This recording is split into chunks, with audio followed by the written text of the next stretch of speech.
Bismillahirrahmanirrahim. Assalamualaikum warahmatullahi wabarakatuh. Alhamdulillahi ala ihsani wa syukru lahu ala taufiqihi wa amtinani. Asyhadu an la ilaha illallah wahdahu la syarika lahu ta'ziman li sya'ni wa asyhadu anna Muhammadan abduhu wa rasuluhu da'ila ridwani. Allahumma salli alaihi wa ala alihi wa ashabihi wa ikhwani.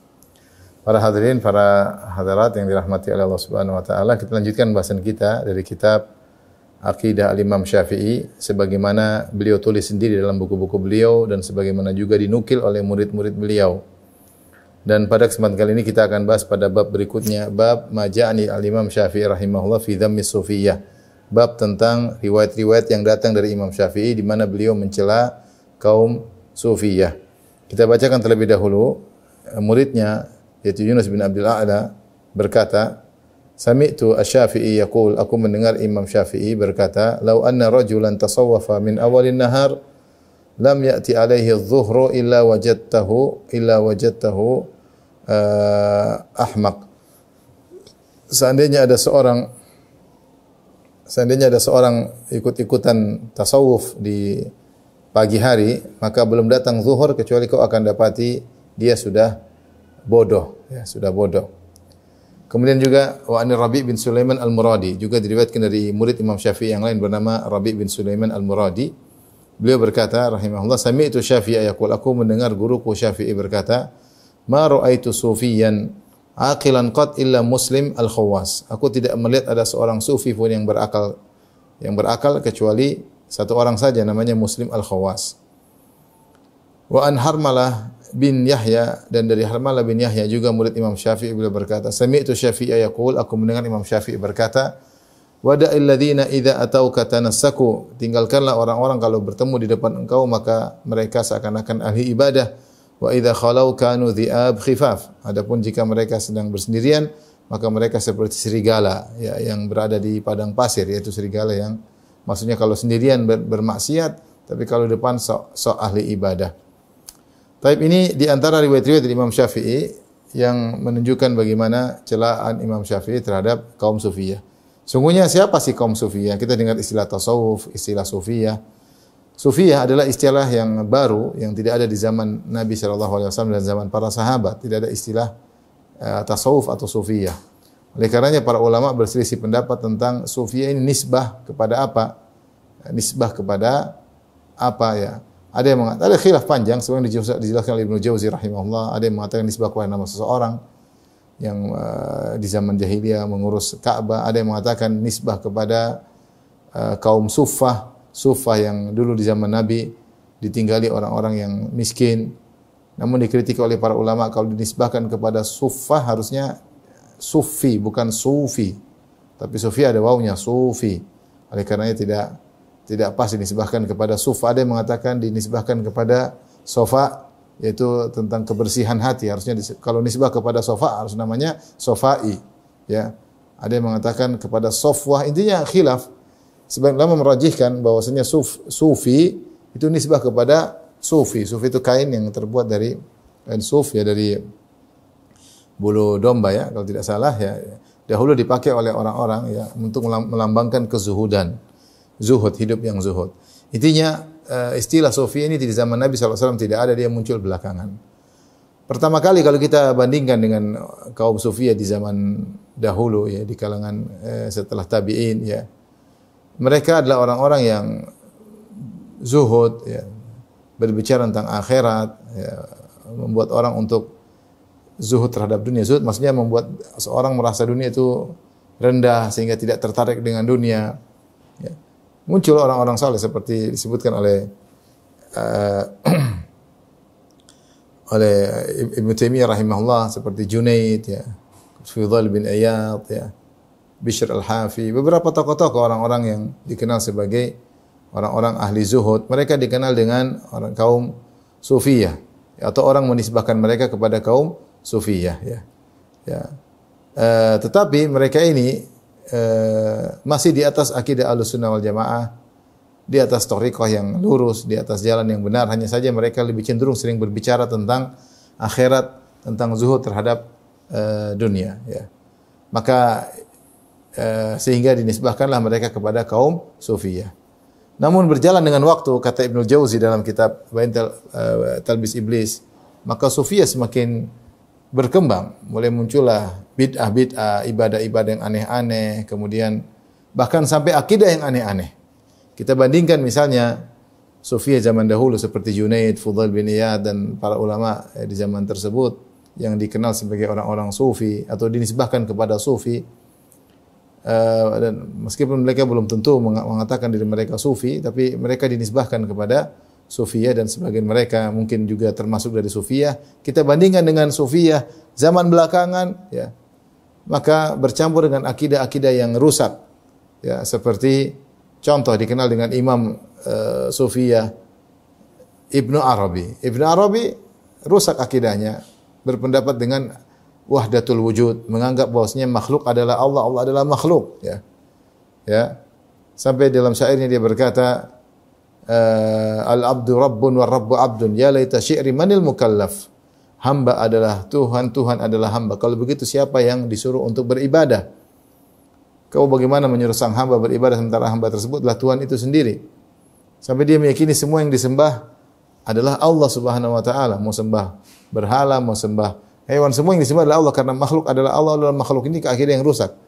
Saya jelaskan panjang lebar dalam tesis saya tentang rusaknya akidah Ibnu Arabi yang memiliki pemahaman wahdatul wujud, manunggaling kawula Gusti. Yang dia berkata dalam syairnya, aqadal khalaiqu fil ilahi aqaida wa ana taqattu jami'a ma taqaduhu. Seluruh makhluk punya akidah, keyakinan berbeda-beda tentang Tuhan. Ada yang berkeyakinan Yahudi punya sendiri, Nasrani punya sendiri, Buddha, Hindu, Laosai, Konghucu, macam-macam punya akidah tentang Allah, tentang Tuhan berbeda-beda. Kata dia, wa ana taqattu jami'a ma taqadu. Adapun aku meyakini seluruh keyakinan mereka. Seluruh yang mereka yakini aku yakini. Kenapa? Karena menurut dia semuanya benar, semuanya menyembah kepada Allah, hanya cara pengungkapan yang salah karena semua juga adalah Allah, makhluk adalah Allah, adalah makhluk. Ini tentunya adalah akidah yang rusak. Demikian juga kaum sufiyah seperti Al-Hallaj. Al-Hallaj yang mengatakan bahwasanya di balik jubahku adalah Allah Subhanahu wa taala, sampai kemudian divonis dibunuh, untuk dihukum bunuh oleh para ulama.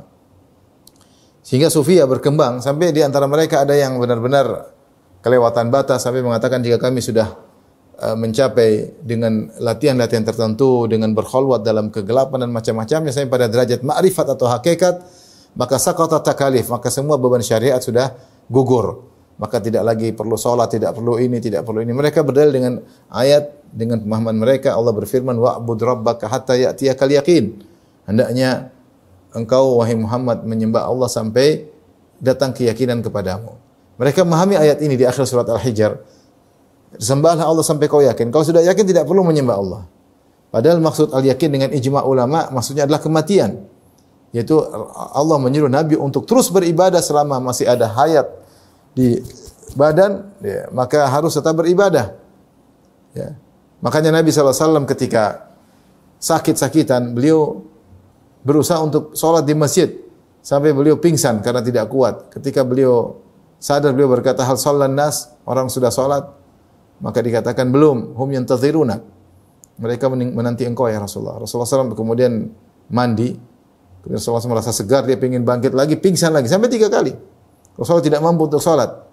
Maka Rasulullah mengatakan, "Muru Abu Bakar falyusalli bin nas." Suruh Abu Bakar jadi imam. Rasulullah berusaha beribadah sallallahu alaihi wasallam meskipun dalam kondisi sakit. Ini Rasulullah. Siapa lagi yang lebih yakin tentang Allah daripada Nabi? Siapa yang mengalahkan keyakinan Nabi Muhammad sallallahu alaihi wasallam terhadap Allah Subhanahu wa taala? Datang orang sufi, kemudian mereka melampaui batas, ditipu oleh syaitan. Mereka berkata, kalau kami sudah mencapai derajat ma'rifat hakikat, kami tidak perlu lagi mengikuti syariat, tidak perlu lagi sholat. Ini sampai luar biasa seperti ini. Sebenarnya orang sufiyah berlebihan juga. Seperti mereka mencela para ahlu hadis, alil hadis, mereka meriwayatkan hadis-hadis dari para perawi, dari fulan, dari fulan, dari fulan, dari fulan, dari sahabat sampai Nabi SAW. Kata mereka, ngapain kalian sibuk dengan kertas dari fulan, riwayat-riwayat kami? Haddatsani qalbi an rabbi. Hati kami telah meriwayatkan kepada kami langsung dari Allah Subhanahu wa taala, tidak perlu dari seperti kalian ya. Jadi sebagian sufiyah melampaui batas ya, sampai dalam masa akhir mereka terjerumus dalam kekufuran. Sebagian mereka terjerumus dalam bid'ah-bid'ah yang tidak diajarkan oleh Nabi SAW. Seperti sebagian mereka melakukan namanya al-khalwat. Kita dalam Islam ada khalwat seperti Khalwat syar'i seperti i'tikaf, seperti salat malam, ya, khalwat berdua dengan Allah Subhanahu wa taala. Sufiyah punya khalwat khusus. Mereka masuk di suatu tempat atau di rumah, kemudian digelapkan lampu, tidak boleh kena cahaya entah berapa puluh hari. Kalaupun makan mungkin makan tertentu, ya. Sehingga mereka semakin dekat kepada Allah Subhanahu wa taala. Sebagian mereka demikian. Ada sebagian mereka dalam kelambu kemudian kayak orang bertapa dalam kelambu. Syariat tidak pernah diajarkan oleh Nabi sallallahu alaihi wasallam, ya. Sampai di antara mereka mengatakan kami baru mendarat dari Sidratul Muntaha. Mendarat di Sidratul Muntaha, ya. Sehingga akhirnya ketika mereka berkhalwat, ada yang masuk dalam goa, ada yang masuk dalam rumah, dalam gelap-gelap, sehingga mereka akhirnya tidak berinteraksi dengan masyarakat. Tidak meninggalkan hak istri, meninggalkan hak anak-anak. Kemudian mereka juga tidak sholat berjamaah, tidak sholat Jumat. Ini semua kerusakan yang tidak pernah diajarkan oleh Rasulullah SAW. Bahkan para sahabat dahulu mereka berusaha pergi ke masjid meskipun dalam kondisi sakit. Sampai mereka dipopoh. Fayuqam baina rajulain. Ya. Yuhadha baina rajulain. Seorang sakit dipopoh oleh dua orang. Kemudian sampai diletakkan di saf.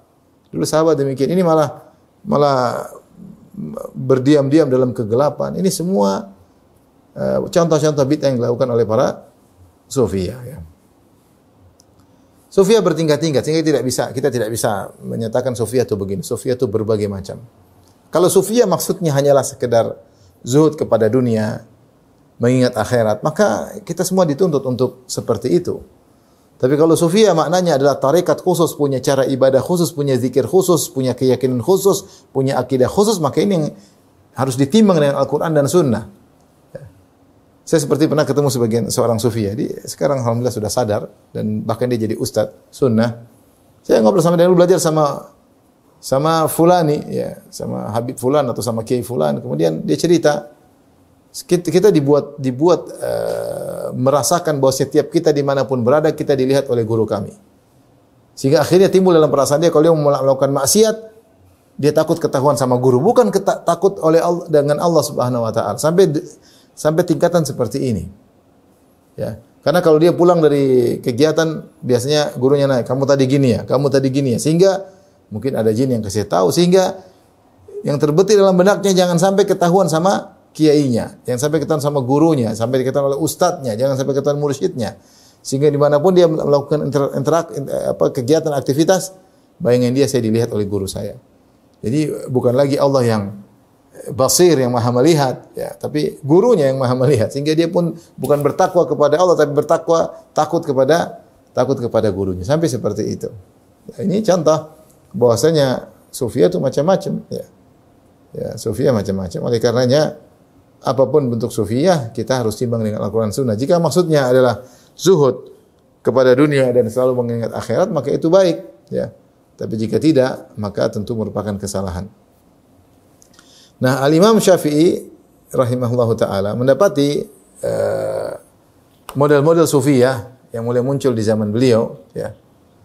Sehingga kemudian beliau menyimpulkan, sebagaimana disebutkan oleh muridnya Yunus bin Abdul A'la rahimahullahu ta'ala, ya, di mana beliau berkata, ini disebutkan oleh Al-Baihaqi dengan sanad yang sahih dalam Manaqib Syafi'i dengan sanadnya, ya.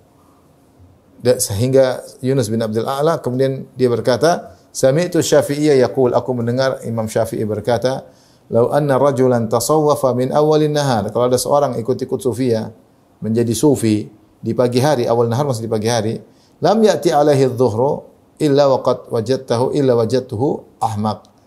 Ya, belum datang waktu zuhur kecuali aku dapat dia telah pandir, telah bodoh. Dan subhanallah, benarlah perkataan Imam Syafi'i ini. Kita terapkan sebagian Sufiyah zaman sekarang. Kita bilang apa ya?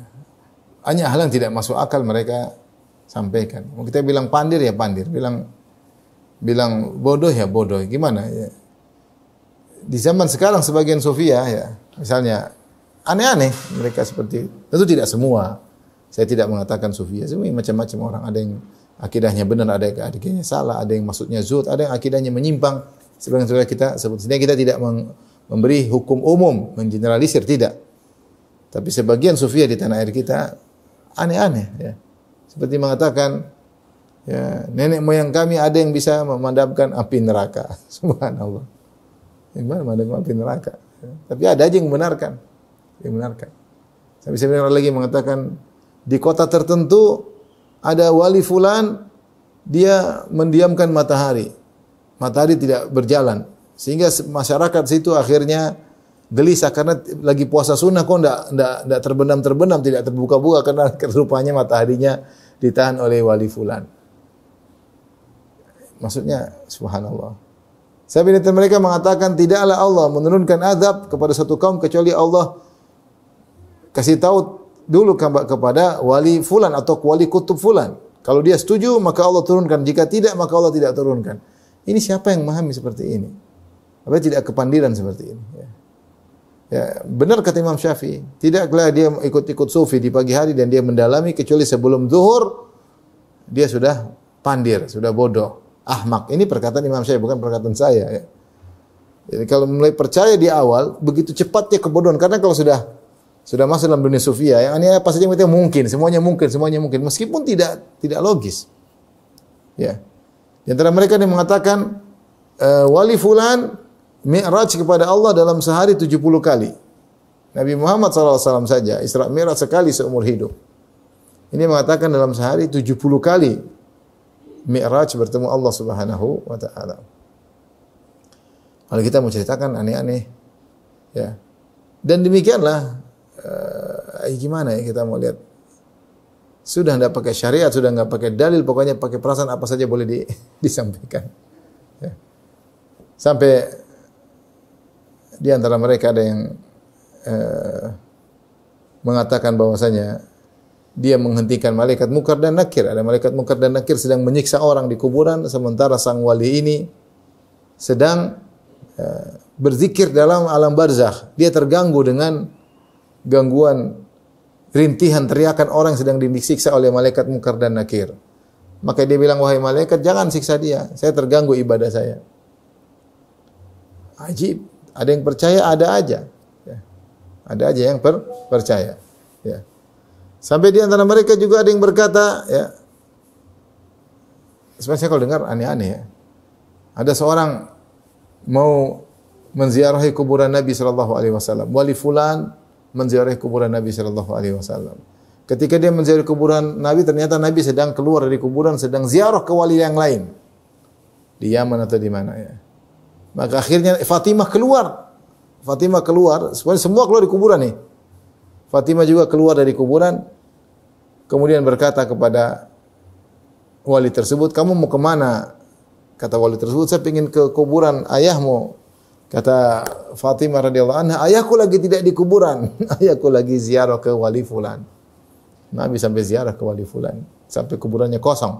Sehingga orang banyak datang ke kuburan Nabi, isinya tidak ada ya. Ini semua kedunguan-kedunguan yang terjadi banyak dialami oleh sebagian orang-orang sufi. Namun itu kenyataan yang ada. Belum kalau kita baca dalam sebagian biografi buku-buku sufi ya. Sebutkan kana radhiyallahu anhu adalah si wali fulan, semoga Allah meridhoinya, melakukan kemungkaran dan meninggalkan kewajiban. Subhanallah. Bahkan ada yang dikatakan tidak ada kewajiban kecuali ditinggalkan, tidak ada kemungkaran kecuali dilakukan. Radhiyallahu anhu. Bagaimana? Ya. Ada wali fulan di antara keistimewaannya, di antara karamahnya dia tidak pakai baju sekian lama ya. Sekian maksudnya kalau kita baca begini-begini kok dipercayai ya. Makanya sampai sekarang misalnya kita dapati orang mengatakan ada orang gila jadi wali. Apakah ini bukan kepandiran ya? Orang gila yang dia tidak sholat, mungkin dia melakukan maksiat karena dia gila. Mungkin dia ngerokokan, mungkin dia apa, mungkin dia joget-joget. Orang gila mau diapain? Kemudian dianggap wali.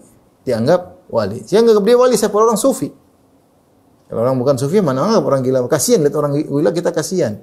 Ini harus dikarantina atau bukan dianggap wali, maka diperebutkan makanannya, diperebutkan minumannya, diusap-usap tubuhnya. Kadang tidak pakai baju, kadang tidak mandi, kemudian diperebutkan ngantri dengan karomahnya. Ini orang gila dianggap punya karomah. Kasihan dia.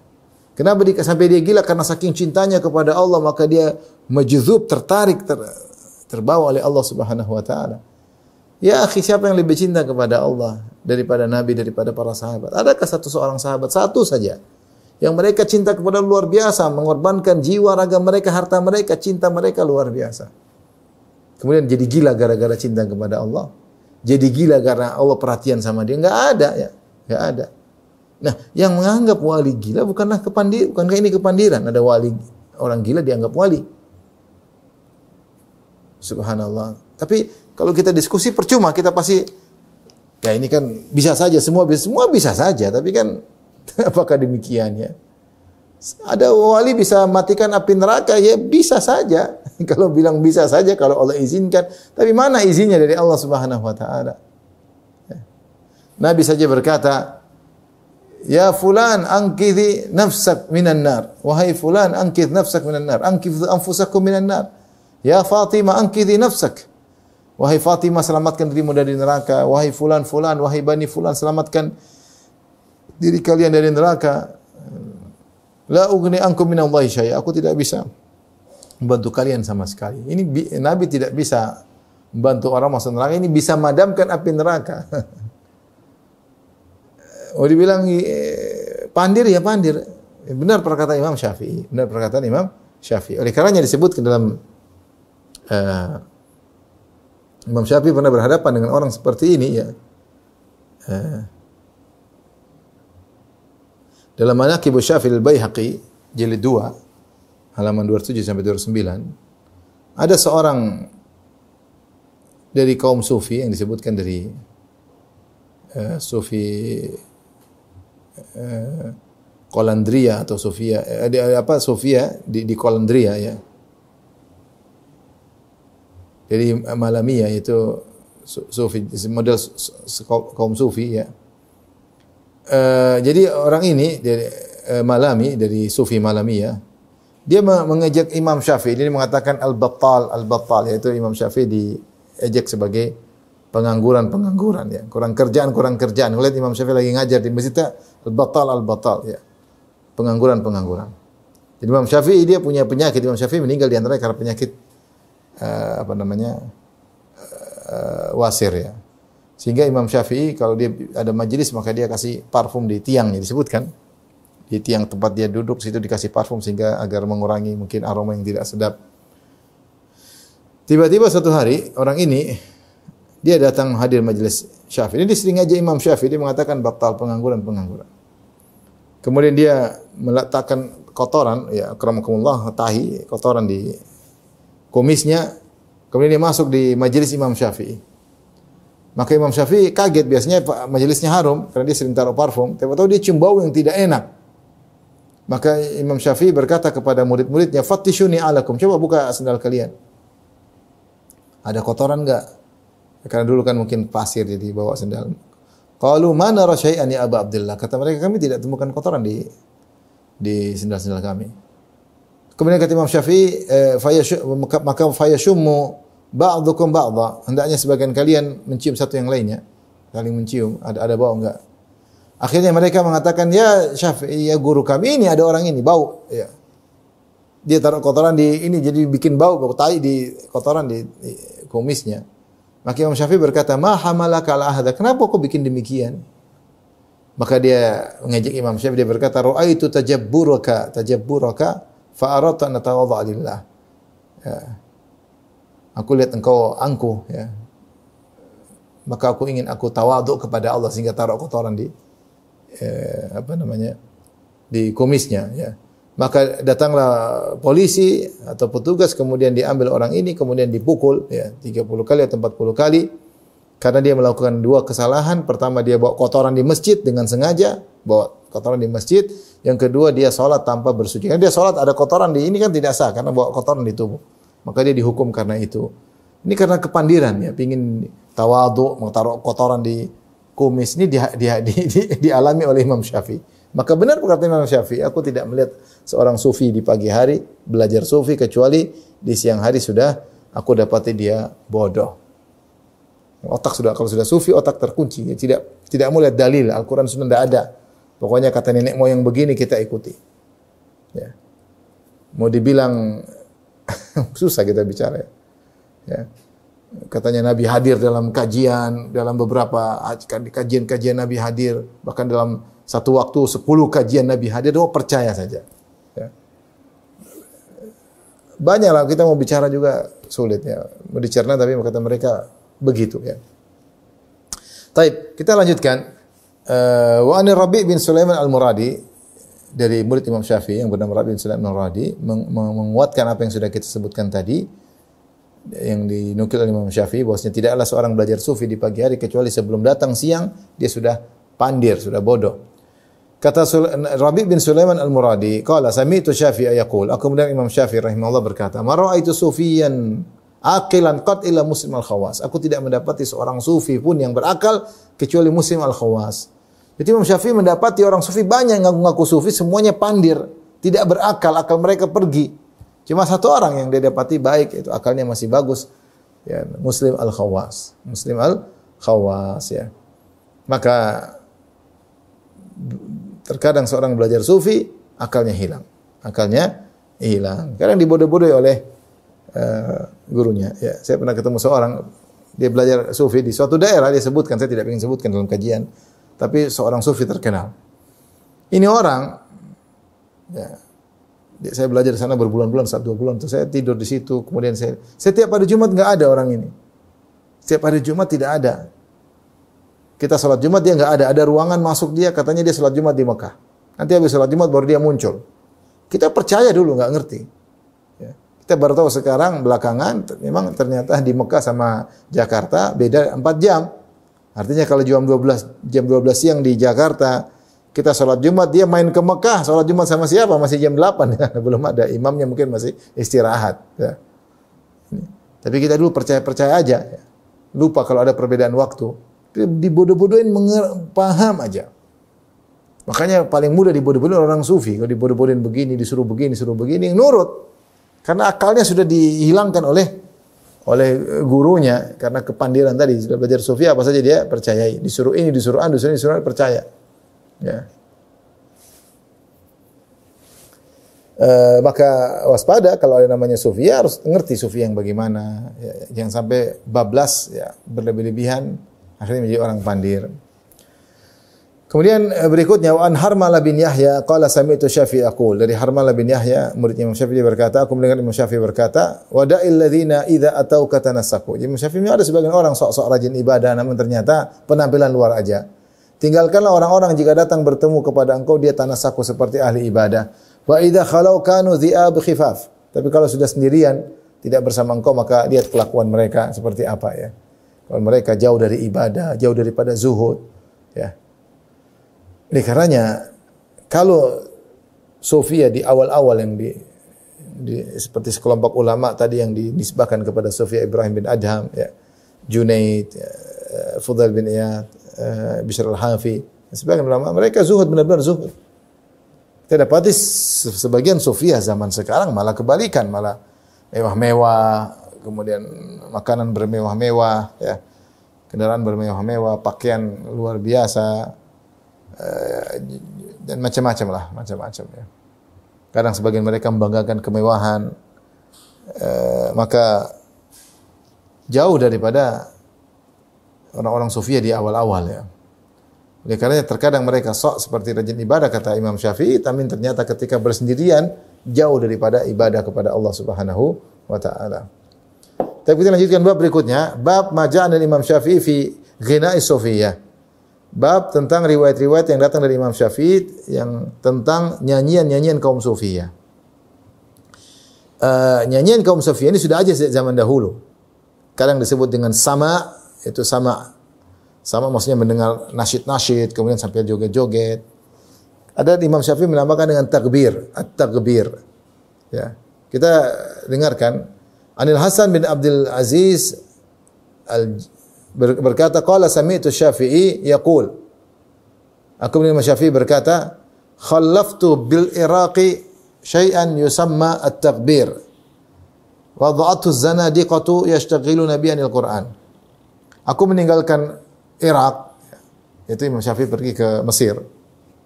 Karena beliau lama di Irak, kemudian beliau meninggalkan Irak, meninggalkan Baghdad, beliau menuju ke Mesir. Kata beliau, ketika aku meninggalkan Mesir, aku meninggalkan di sana ada sesuatu yang disebut dengan takbir. Dilakukan, diletakkan atau dibuat oleh orang-orang zanadiqah, orang-orang zindiq, yang membuat mereka terlalaikan dari Al-Quran. Apa ini maksud dengan takbir yang Imam Syafi'i mencela takbir? Yang kata Imam Syafi'i takbir itu membuat orang lalai dari Al-Quran. Takbir ini itulah tadi, nyanyian-nyanyian, nasyid-nasyid. Ada yang mengatakan disebut takbir, diambil dari gubar. Gubar itu debu, ya, karena dahulu ada kulit, mereka datang ada kulit-kulit yang sudah tua, yang sudah kering, di situ bercampur tanah dan mencampur gubar, mencampur debu. Ketika mereka melakukan majelis nasyid-nasyid, di antara mereka ada yang mukul-mukul pakai kayu ke kulit tersebut sehingga muncul bunyi ketukan-ketukan. Mereka pukul-pukul sehingga kemudian debu-debu berterbangan sehingga disebut dengan takbir. Ini pendapat. Sebenarnya mengatakan yang maksud dengan takbir adalah nasyid-nasyid atau syair-syair, bait-bait yang disenandungkan untuk yudzakir bil ghabirah wa yuzahid bil hadirah, agar seorang mengingat tentang al-ghabirah, maksudnya ingat akhirat, dan membuat orang zuhud terhadap dunia. Jadi ini syair-syair zuhud, tapi disampaikan dengan alhan, dengan ketukan-ketukan tertentu, ya, disebut dengan takbir. Ya. Ini dibenci oleh Imam Syafi'i. Kata Imam Syafi'i, kenapa? Karena ini bisa menghalangi orang dari Al-Quran. Karena orang kalau sudah sering nyanyi-nyanyian, dia malas baca Quran. Mulutnya lebih senang bersenandung, keluarnya nyanyian.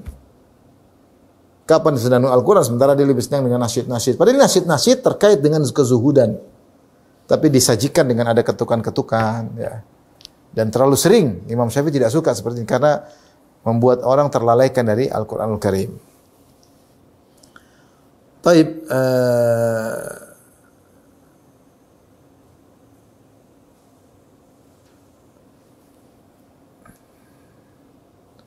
Syekhul Islam Taimiyah rahimahullah ta'ala dalam Majmu' Fatawa, ya,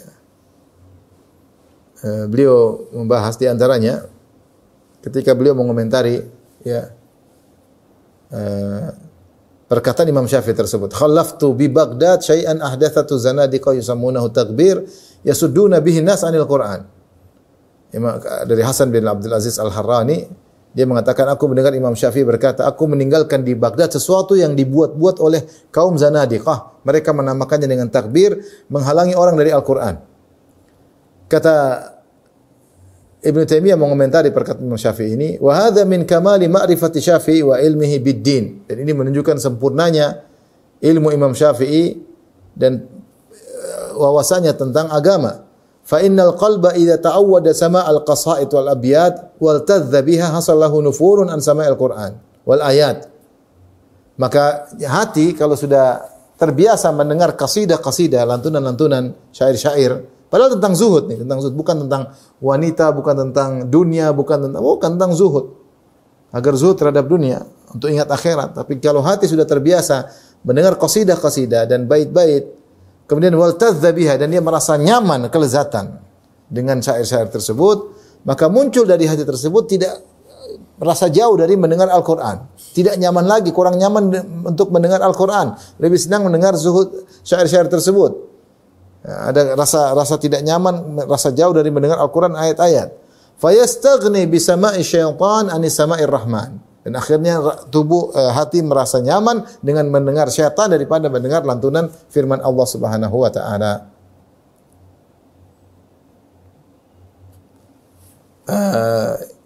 Ini di antara penjelasan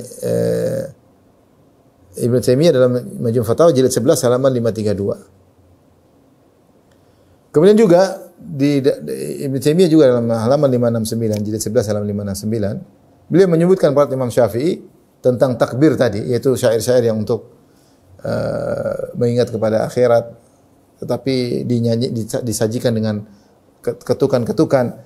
Demikian juga beliau menukil dari Yazid bin Harun rahimahullah. Kata Yazid bin Harun, ma yughabbiru illa al-fasik. Tidak ada yang melakukan kegiatan takbir kecuali orang fasik. Ya.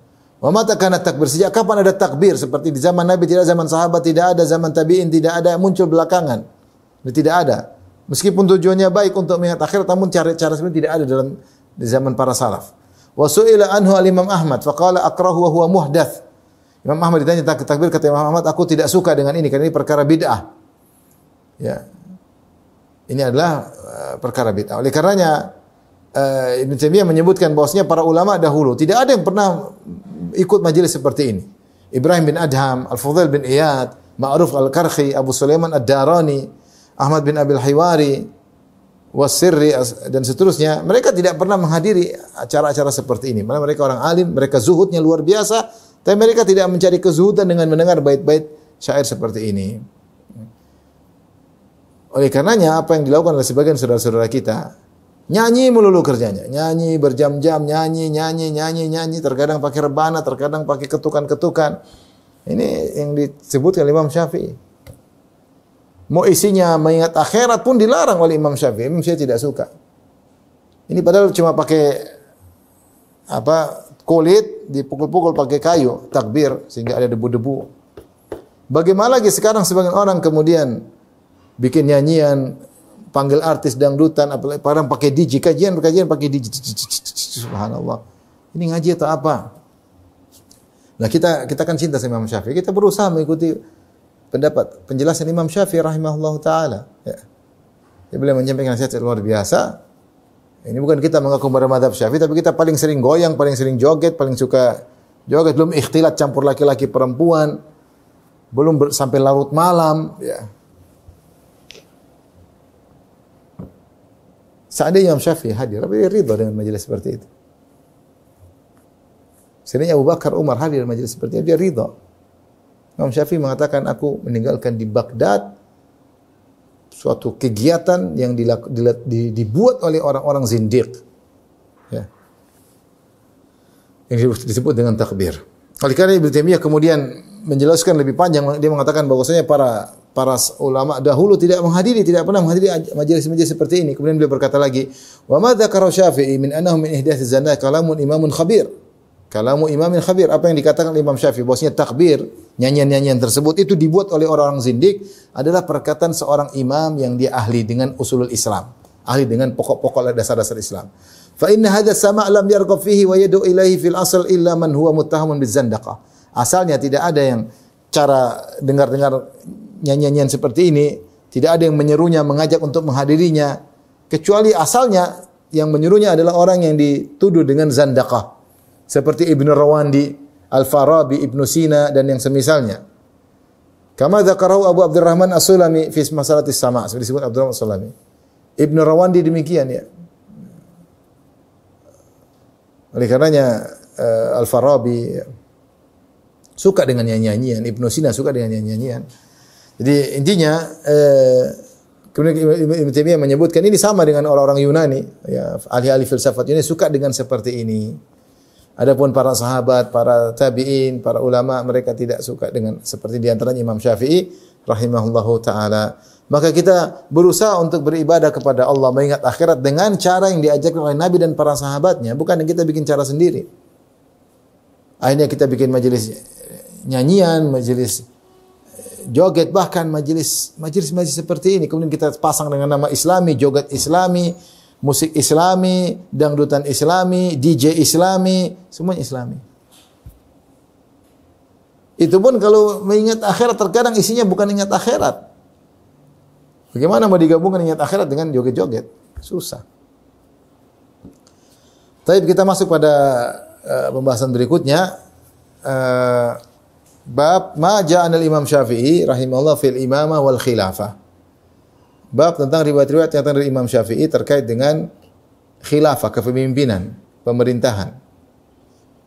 Saya bacakan an Harmalah bin Yahya qala, dari Harmalah bin Yahya dia berkata, sami'tu Syafi'i yaqul, aku mendengar Imam Syafi'i berkata, kullu man ghalaba 'alal khilafah bis-sayf hatta yusamma khalifatan wa yajtami'un nasu 'alaihi fa huwa khalifah. Siapa saja yang kemudian bisa mengkudeta atau menguasai kekuasaan, meskipun dengan pedang, dengan kudeta, dengan paksa, sampai akhirnya dia disebut dengan khalifah dan orang-orang sudah berkumpul padanya, maka dia khalifah. Qala Harmalah, jadi Imam Syafi'i mengatakan seandainya ada khalifah, penguasa, tahu-tahu ada orang merebut dengan cara paksa. Dia memberontak, bawa kekuasaan, kemudian bawa senjata, kemudian entah membunuh khalifah ini atau memenjarakannya.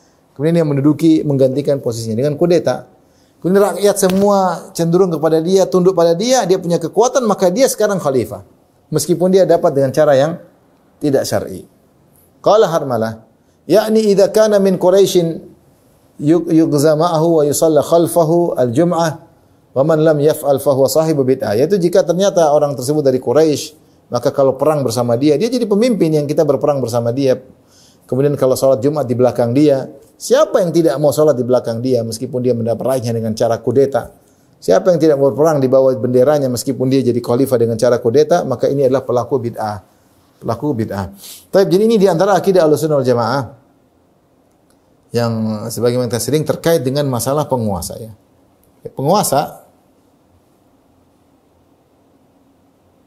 Penguasa ya ada cara syar'i dalam mengangkat penguasa.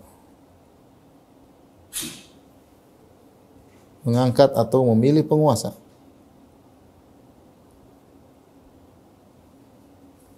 Ada yang tidak syar'i, cara yang tidak syar'i.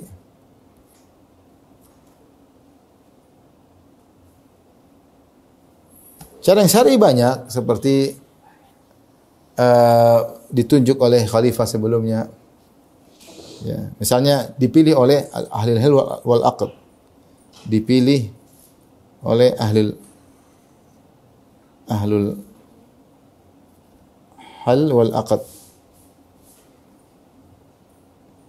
Itu maksudnya dipilih oleh para ulama, maksudnya para ulama, para wujaha, para pembesar negara misalnya, para pemimpin ya. Kemudian mereka menentukan, mereka yang lebih tahu tentang siapa yang berhak jadi khalifah, diangkat kau jadi penguasa. Maka ini cara yang syar'i. Sebagaimana ketika terjadi diskusi ketika Rasulullah SAW wafat, kemudian orang berkumpul di Saqifah Bani Sa'idah, kemudian mereka sepakat untuk mengangkat Abu Bakar sebagai seorang penguasa. Contoh juga misalnya dipilih oleh khalifah sebelumnya.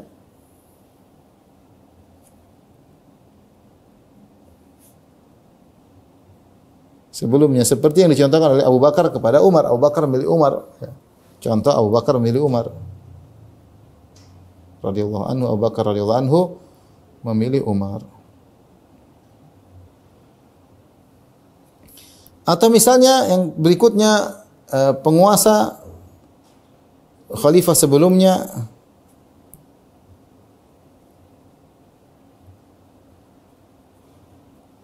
menunjuk sekelompok orang untuk memilih.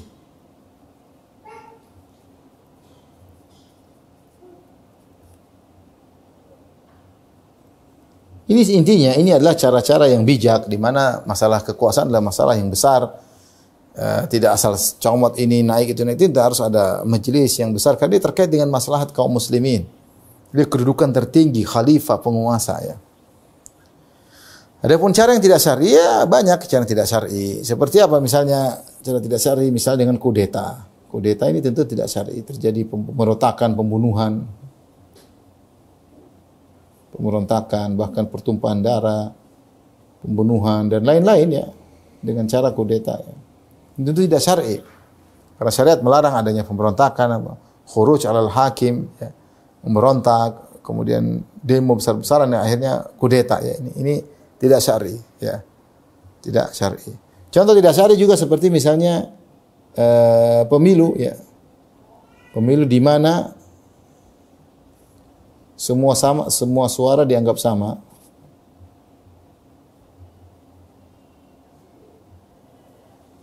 Maksudnya apa? Suara satu pezina misalnya sama dengan suara satu ulama. Sama. Tapi kalau ada dua pezina dibandingkan dengan satu ulama, maka mana yang menang? Yang menang dua pezina. Padahal 1 miliar, 1 triliun pezina tidak sama dengan satu suara ulama. Ini tentu tidak mendukung kepada kemaslahatan ya. Artinya kalau Islam memandang kemaslahatan, yang tahu maslahat orang yang cerdas, jangan taruh kemaslahatan pada orang tukang maksiat, tukang perampok, korupsi dan yang koruptor, tidak ya. Oleh karena sebenarnya kalau secara syariat tidak syar'i dari sisi bahwasanya Ya, kita bicara kepemimpinan harus ada yang tahu tentang maslahat. Tetapi seandainya kepemimpinan tidak bisa diraih dengan cara yang syar'i, ya, tidak bisa ternyata diraih dengan cara yang tidak syar'i, maka tetap saja jika ternyata dia menjadi pemimpin dan kemudian di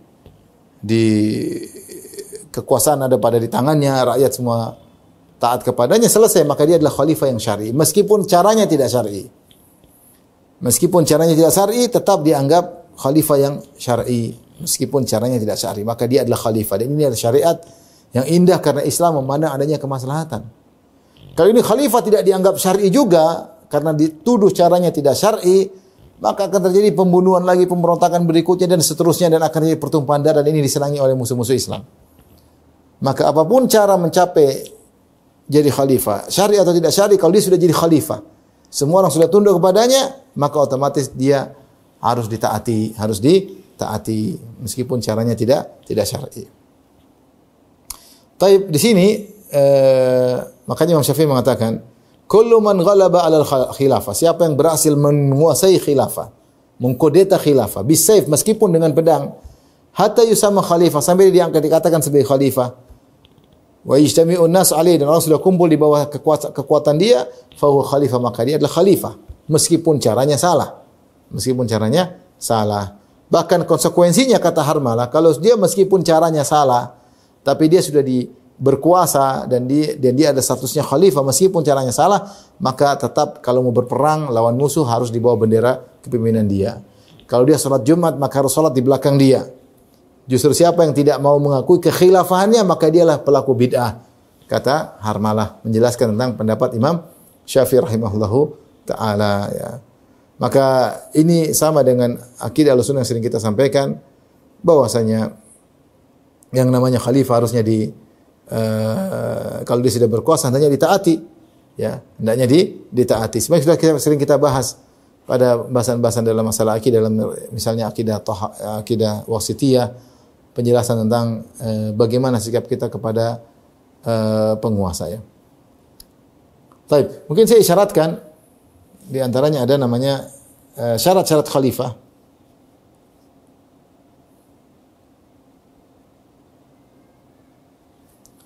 Syarat-syarat khalifah, ya, ada yang disebut dengan syarat-syarat sah. Syarat-syarat sah. Artinya kalau tidak ini maka tidak sah. Pernah menyebutkan syarat-syarat sah seperti apa? Seperti dia harus muslim. Muslim. Kalau bukan muslim, maka dia bukan khalifah kaum muslimin. Misalnya kita sedang berada di suatu negara kaum muslimin, orang Islam mayoritas. Tahu-tahu karena peraturan karena akhirnya orang kafir yang menguasai. Maka orang kafir itu secara syariat bukan khalifah bagi kita. Tapi mungkin kita taati karena administrasi demi kemaslahatan dan yang lainnya. Ya, tapi secara syar'i dia bukan khalifah kita. Beda kalau seorang muslim, maka kita harus tunduk taat meskipun cara dia menjadi pemimpin dengan cara yang salah. Maka berlakulah hadis-hadis terkait dengan taat kepada penguasa, tidak boleh berontak, berlaku meskipun dia cara menjadi khalifah tidak syar'i, ya. Tapi selama dia memegang kekuasaan, dia memutuskan, maka dialah khalifah. Ya. Beda kalau dia tidak memegang kekuasaan, ya, seperti khalifah-khalifah bahlul yang terjadi, kelompok kecil, kelompok ini masing-masing punya amir-amir yang tidak punya kekuasaan apa-apa, ya. Kemudian mau dianggap sebagai amir, ditaati. Ini seperti kelompok-kelompok bid'ah yang ada di tanah air kita. Ini bukan yang dimaksud khalifah. Ini kelompok-kelompok bid'ah dibuat karena ada kemaslahatan duniawi. Ya, karena dengan membuat kelompok-kelompok bid'ah ini maka akan dapat pemasukan keuangan luar biasa. Anggotanya disuruh bayar pajak setiap bulan, dibodoh-bodohin oleh mereka. Ini bukan khalifah yang dimaksud. Khalifah yang dimaksud di mana dipegang kuasa negara, dia yang pegang, tentara, polisi di bawah kekuatan perintah dia, itu namanya khalifah. Itu namanya penguasa yang harus ditaati. Tapi harus dia muslim. Kemudian di antara syaratnya harus tentu berakal, bukan orang gila. Terus di antaranya dewasa, balik. Ya, masih kecil enggak bisa. Ini bukan ngurus apa-apa, ini ngurus negara, rakyat sekian banyak. Enggak boleh anak kecil. Ya, sebagian mereka mengatakan lelaki tidak boleh wanita. Lelaki tidak boleh wanita. Kenapa? Karena Rasulullah bersabda dalam hadis Abu Bakrah, lan yufliha qaumun wallau amrahum imra'atan. Tidak akan beruntung suatu kaum yang menjadikan pemimpin mereka adalah seorang wanita. Karena ini urusan besar ya. Wanita terkadang perasaannya susah, terkadang mudah tersinggung, apalagi lagi haid. Dia harus ke sana karena namanya khalifah, harus ke sana kemari bercampur dengan ini, rapat dengan laki-laki. Dan ini tidak pantas dilakukan oleh seorang wanita yang punya kewajiban terhadap suami, punya kewajiban terhadap anak-anak, yang kemudian perasaan sering berubah, maka harus lelaki. Ya, tidak boleh penguasa wanita ya. Ini bicara tentang syariat ya. Maka tidak boleh, harus lelaki. Ini diantara syarat-syarat sah. Jika tidak maka tidak sah. Seandainya pun penguasa tidak sah, maka kita tidak anggap dia sebagai penguasa syar'i, tapi masalah taat atau tidak kembali kepada maslahatan, kembali ke maslahatan. Seperti kita bilang saudara-saudara kita yang mungkin tinggal di negara kafir, di Amerika, di Inggris ya. Dia tahu bahwasanya itu bukan khalifah mereka, bukan penguasa mereka karena kafir. Tapi mereka tinggal di negara kafir dan mereka harus ikut aturan supaya maslahat bagi mereka. Mereka tidak mengatakan ini amir kami, enggak ya, karena kafir, tapi taat karena ada administrasi, karena kemaslahatan. Maka jika ada penguasa yang tidak memenuhi persyaratan sah, maka kekuasaannya tidak sah, namun masalah taat atau tidak kembali kepada kemaslahatan. Kemudian Allah menyebut tentang syarat-syarat kesempurnaan. Ya, kalau tidak ada juga tidak mengapa.